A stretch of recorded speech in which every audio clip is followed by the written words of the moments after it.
Welcome back to Luxury Auto One, the channel where we dive into the most shocking celebrity interviews, fiery clashes, and unforgettable live television moments that leave the world talking. Today's story is one of the most surprising in late-night TV history. The night Harrison Ford was kicked off Stephen Colbert's show after a tense and heated argument that nobody saw coming. Buckle in, because this one turned from laughs to chaos in a matter of minutes. The night began like any other episode of The Late Show with Stephen Colbert. The audience cheered, the band played their upbeat tune, and Colbert walked onto the stage with his usual energy and wit. Tonight's guest, he proudly announced, was the legendary actor Harrison Ford, a man loved for his roles in Indiana Jones, Star Wars, and decades of Hollywood stardom. The audience erupted in applause when Harrison walked out, wearing his trademark smirk and casual blazer. He waved to the crowd, shook Colbert's hand, and sat down in the chair next to the desk. Colbert opened with a lighthearted tone. "Ladies and gentlemen, one of the greatest movie icons of all time, Mr. Harrison Ford." Harrison nodded slightly, leaning back in his chair. "Thanks, Stephen. Good to be here." At first, the conversation was smooth and even humorous. They joked about Harrison's age-defying stunts, the return of Indiana Jones, and the fact that fans still line up for his autograph decades after his career first exploded. Colbert asked about flying, one of Ford's passions, and Harrison delivered his usual dry humor, talking about trying not to crash. The audience laughed. But then, as often happens on live TV, the mood shifted. Colbert leaned forward, his expression changing slightly. "You know, Harrison, people love your work, but you've also been known for being, let's say, not the easiest person to interview. You've been called grumpy, short-tempered, even dismissive of fans sometimes. Do you think that's fair?" The question hung in the air. The audience gave a nervous chuckle, unsure whether it was a joke or a jab. Harrison's face tightened. He glanced at Colbert, then at the crowd. "Is that what we're doing here, Stephen?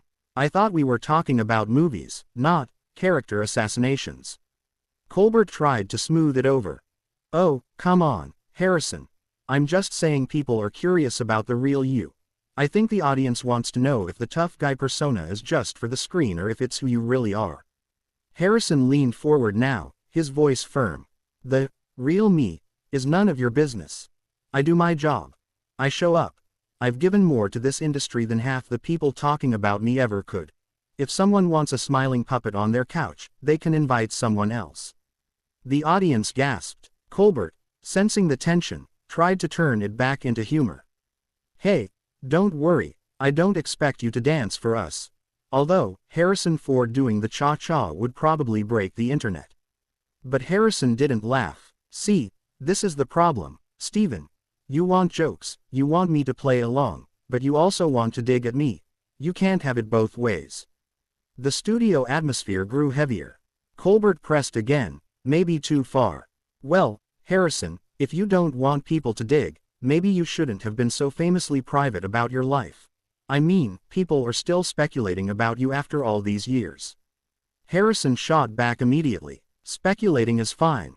Making a living off asking cheap questions, that's another story." The audience went silent. Colbert raised his eyebrows, clearly surprised at how confrontational Harrison had become.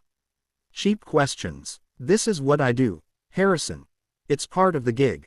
I respect your career, but people want to know who you are outside the movies. That's not cheap, that's journalism." Ford's voice grew colder. "No, Stephen. Journalism is about truth. This is about spectacle. You don't care about me, you care about headlines. You want..." Harrison Ford explodes on Colbert. "Well, congratulations, you've got it." The crowd gasped again, some even clapping nervously. Colbert tried to regain control. "Look, Harrison, I didn't mean to offend. We can move on." But Harrison cut him off. "No, I don't want to move on. I came here to talk about my film, not to get poked and prodded like some circus act. I don't need this." And then, in a move nobody expected, Harrison unhooked his microphone, tossed it onto the desk, and stood up. The band stopped playing. The cameras awkwardly followed him as he walked off stage. Colbert, frozen for a second, quickly tried to salvage the moment. "Ladies and gentlemen, Harrison Ford. Always unpredictable. We'll be right back. The show cut to commercial. Backstage chaos followed. Producers scrambled, trying to convince Harrison to return, but he had already left the building. Crew members whispered about what had just happened, while Colbert paced in his dressing room, frustrated at how quickly the interview had spiraled. News outlets immediately picked up the story. Social media exploded with clips of Harrison storming off. Twitter trended with hashtag Harrison Ford, hashtag Colbert Clash, and hashtag Ford Storms Off.